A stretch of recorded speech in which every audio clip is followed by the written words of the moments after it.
this.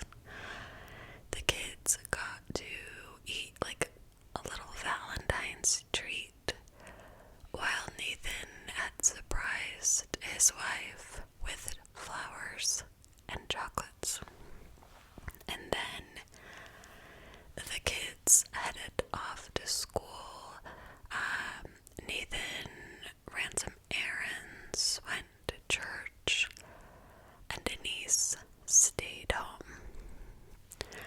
So, just another day, but by that afternoon, life as they knew it would change forever for the Luthold family. So let's quickly talk about the Lutholds. Denise had met Nathan in the 80s when they had both been students at this Baptist elementary school in Illinois. And back then, they were friends. They had a close relationship, and in high school they became even closer. But they didn't date because they both came from very religious families who didn't believe or didn't allow them to date. So they remained just very close friends. They would go to church activities together, spend time at school together, but that was pretty much the extent of their relationship.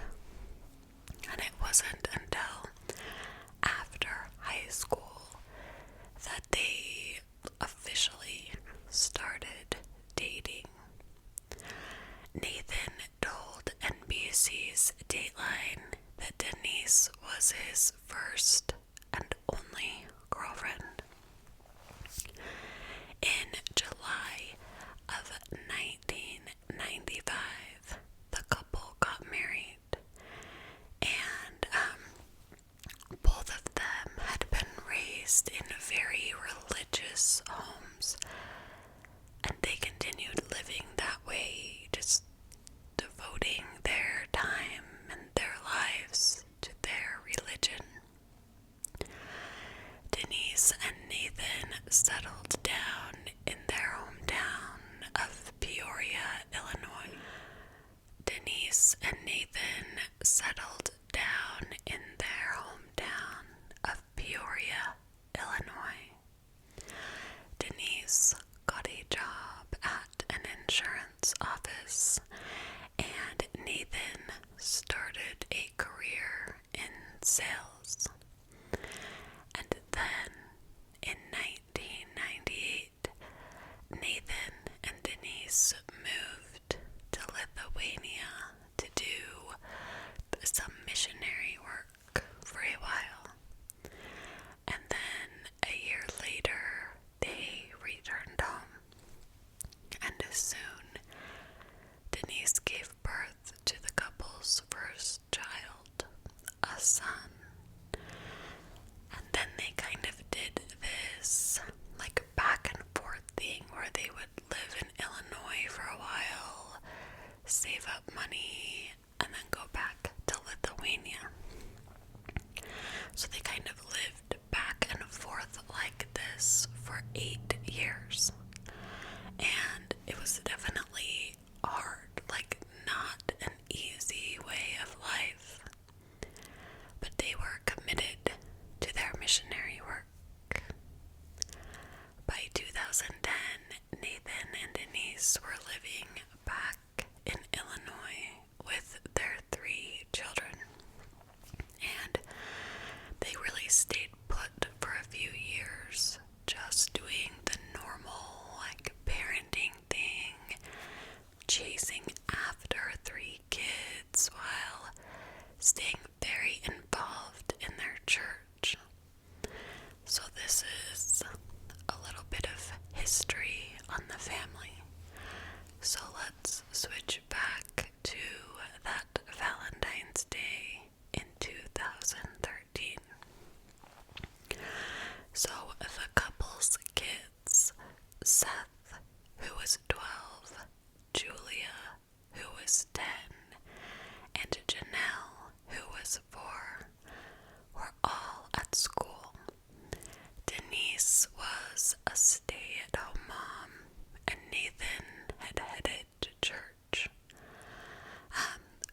also up, which is very, out of character for anyone to leave the garage door up.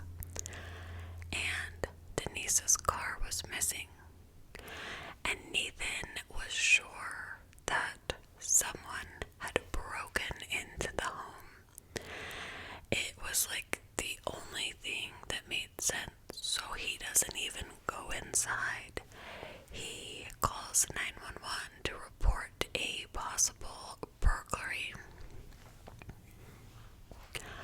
Police arrived and entered the Luthold home, where they found the lifeless body of Denise Luthold just inside the front door. Denise was just 39 years old. Now, police could tell that Denise had been attacked as soon as she walked through the front door. She still had her coat on. She was lying in a pool of blood just inside that door. Denise had been shot one time in the head, and it would later be determined that she had been shot with a .40 caliber handgun. The neighborhood where Denise was killed was this super quiet, unassuming place where there was very little crime, and police were baffled, and the community stunned by the murder of Denise. Police really warned the public to use caution because there was a killer on the loose. Morbidology.com reported that Police Chief Steve Stillinsgaard said, quote, "Lock your doors, lock your windows, pay attention to strangers in your area or strange cars." So everyone was on high alarm after what seemed like a home invasion that had turned deadly. According to Nathan, a laptop, digital camera, jewelry, and 2 guns had been stolen from their home. And one of the guns was a .40 caliber handgun. Denise's car had also been stolen, and it was found a short distance away, parked in a Robinson parking lot. Police were still investigating the slaying when they publicly stated that they believed this had been the result of a random burglary or possibly a targeted murder committed by someone who knew Denise. Investigators got to work canvassing the area. They were interviewing neighbors, friends and family, and of course, Nathan. Nathan told investigators that he had dropped off his kids at school that morning, and then he had run some errands. He had actually gone to a spa to get a gift certificate for Denise for Valentine's Day. And in the meantime, Denise had been home with the couple's 4-year-old daughter. And just after 12 p.m., she had taken Janelle, their daughter, and dropped her off at daycare. And then she too was gonna run some errands.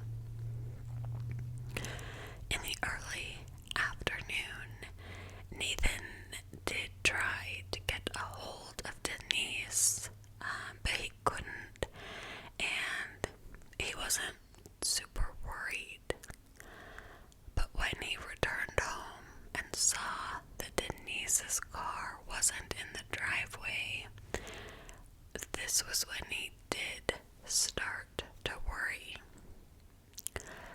Now Nathan had no idea who would have killed his wife, although he did report noticing this suspicious vehicle in the area in the weeks before Denise was killed.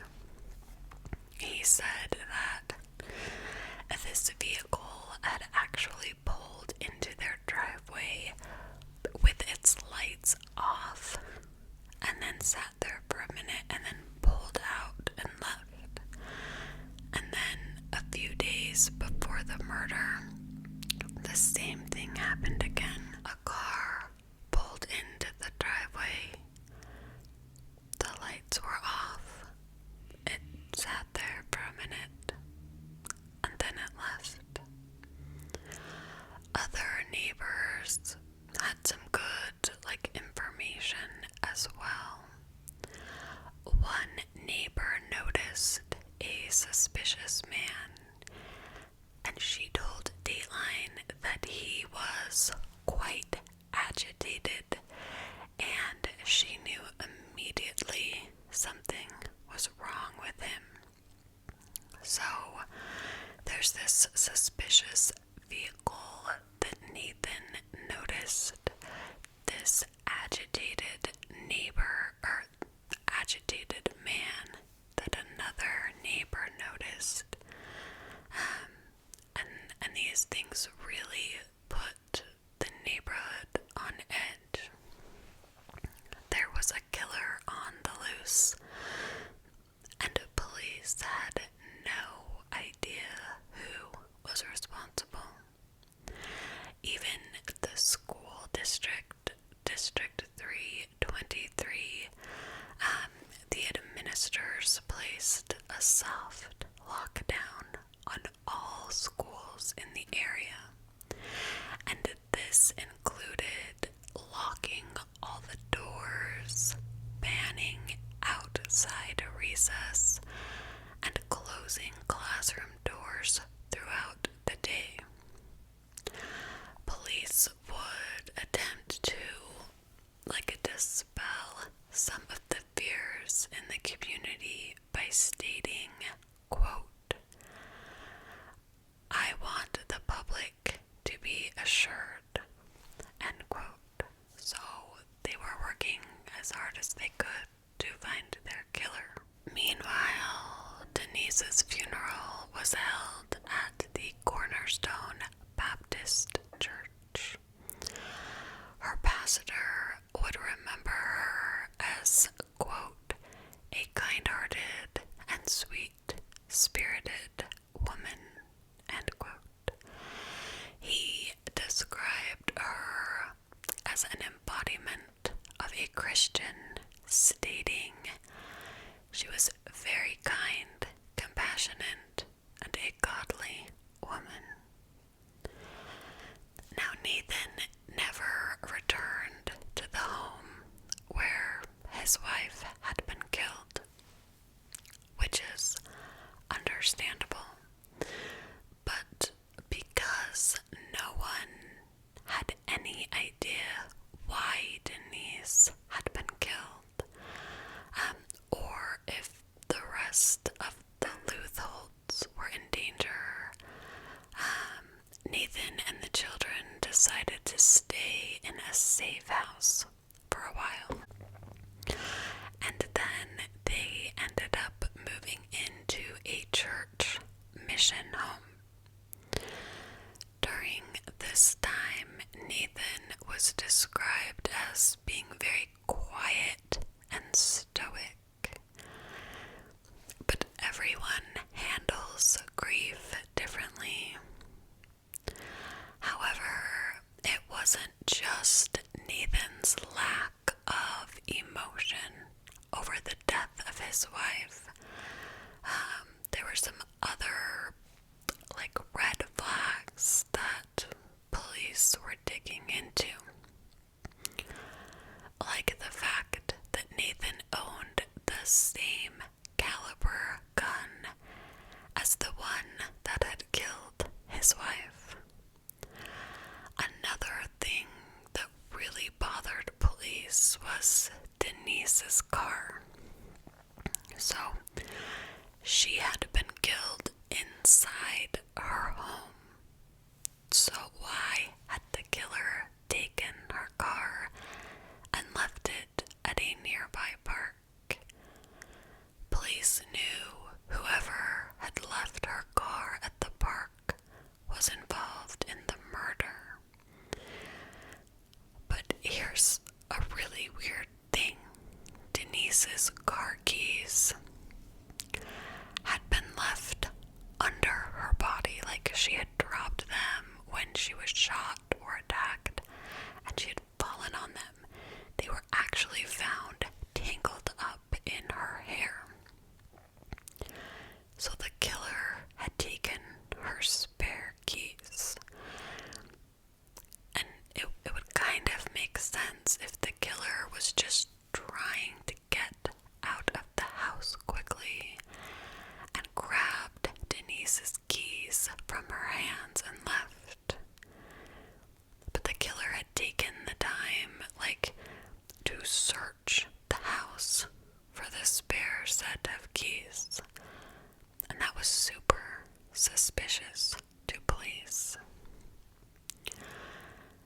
Denise's case was pretty slow going until March, when police announced that they had arrested Nathan Luthold for the murder of his wife. The police chief said in a press conference, quote, "We believe the husband committed this murder, and it was staged to look like a burglary," end quote.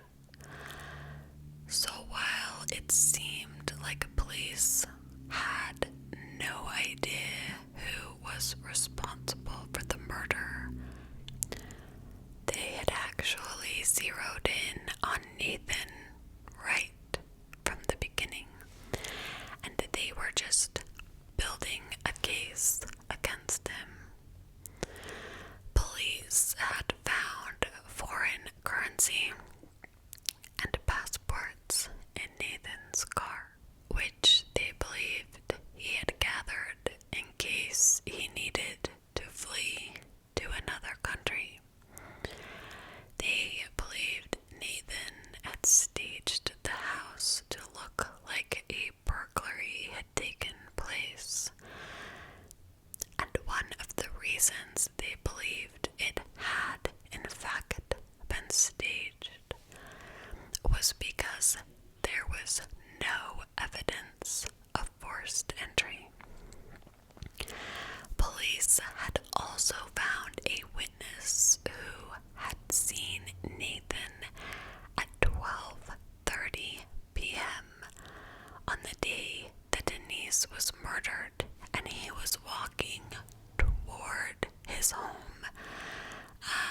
And the area he was walking from seemed to indicate that he was coming from the park where Denise's car had been discovered. So they have this witness saying he was in the neighborhood around noon, but Nathan had told police that he had left the house that morning and he had not returned until 3 p.m. Police also found out that Nathan had been in the park on the day Denise was killed. His phone records had placed him there. In fact, he had gotten a phone call while he was at the park, and that call came from a Lithuanian exchange student. So, police kept digging, and it didn't take them long to discover that Nathan had been having an affair with a woman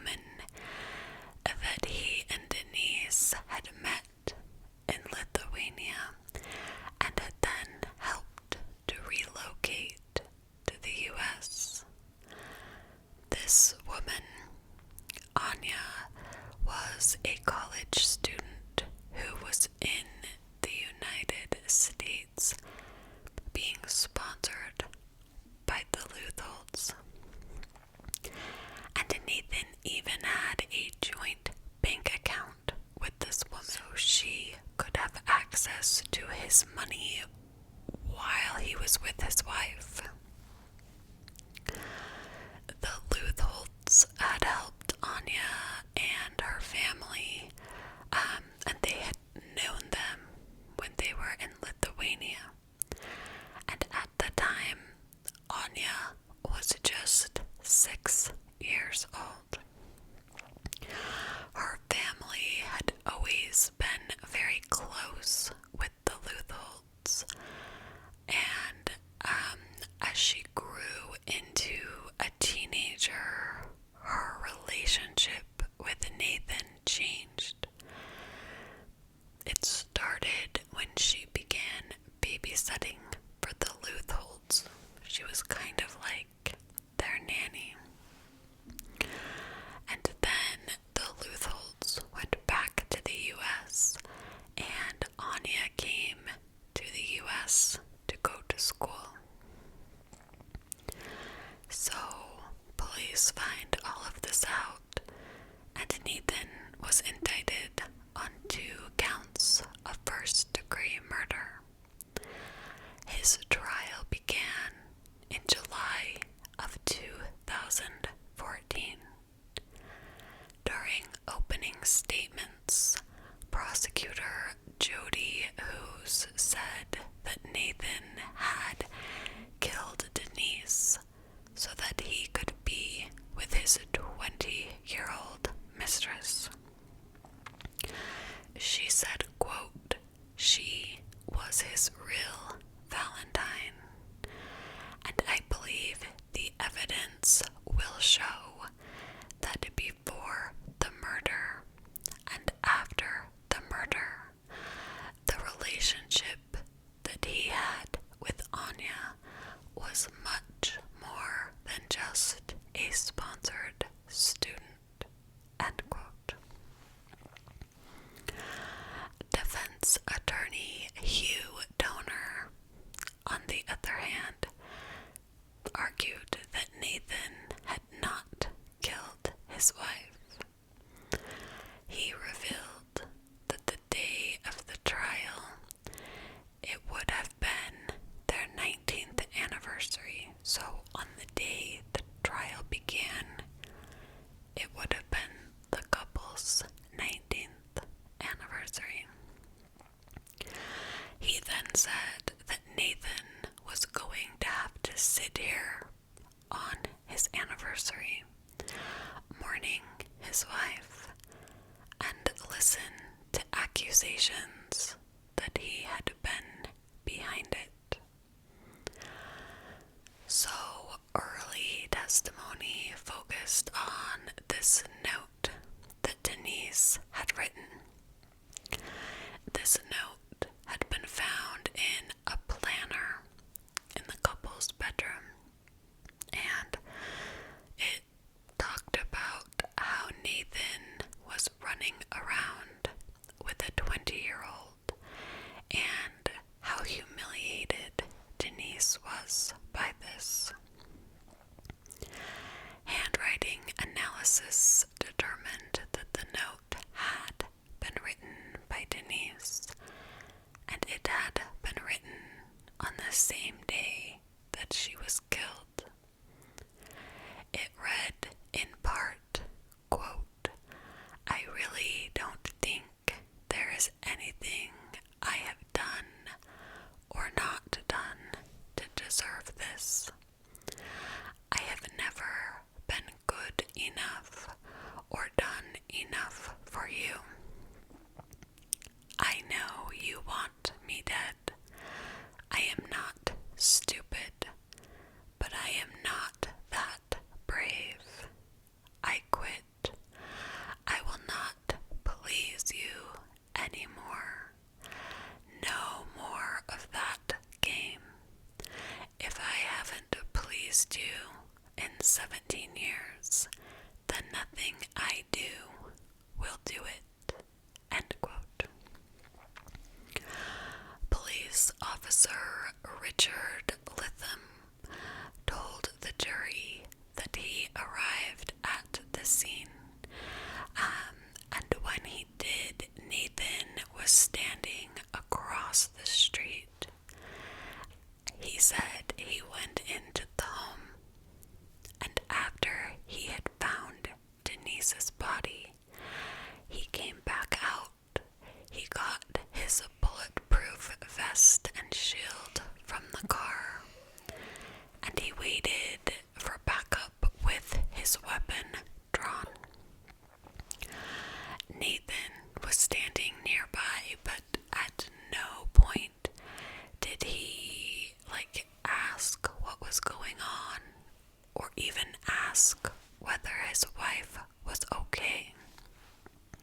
prosecution would agree, testifying that the home really didn't show any evidence of a struggle. He would also testify that a black sweatshirt that had been found in a closet, and they had recovered it during the search of the home, and this sweatshirt had gunshot residue on it.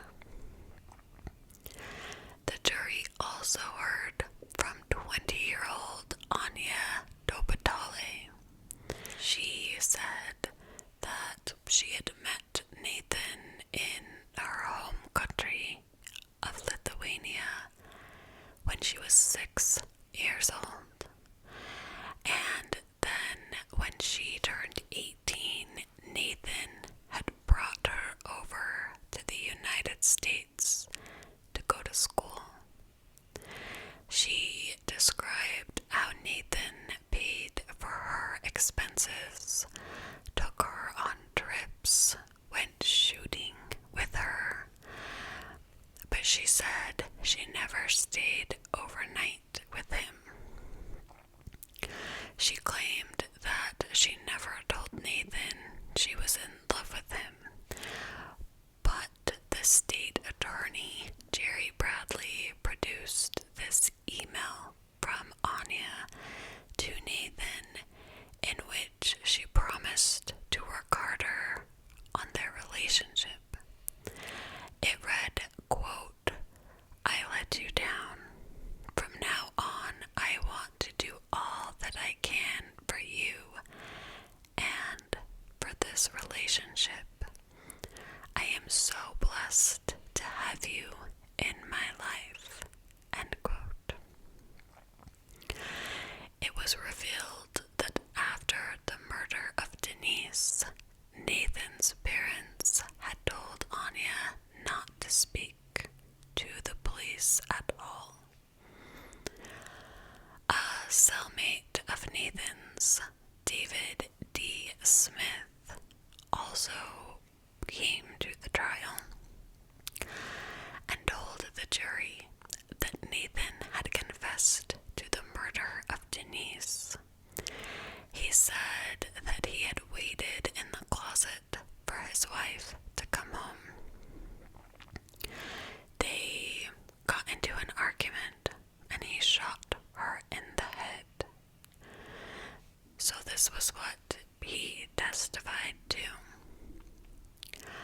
The jury deliberated for just 90 minutes before finding Nathan Luthold guilty of the murder of Denise. Nathan was sentenced to 80 years in prison, and during the sentencing, the judge said that Nathan was a thief who had robbed their children of a mother. Denise's parents read a victim impact statement that said in part, quote, "We are repulsed at his calculated and evil scheming. He has robbed us of the rest of our daughter's life. We've had to wrestle with Nathan's hypocrisy in claiming to be a man of God." End quote. And that is the story of the murder of Denise Luthold. I just quickly want to cite my sources for this video. I got information from a Dateline episode which aired September 12th, 2014, titled Deadly Valentine. A Medium.com article by Felicia Huffman from February 14th, 2021, titled The Murder of Denise Luthold. Morbidology.com had an article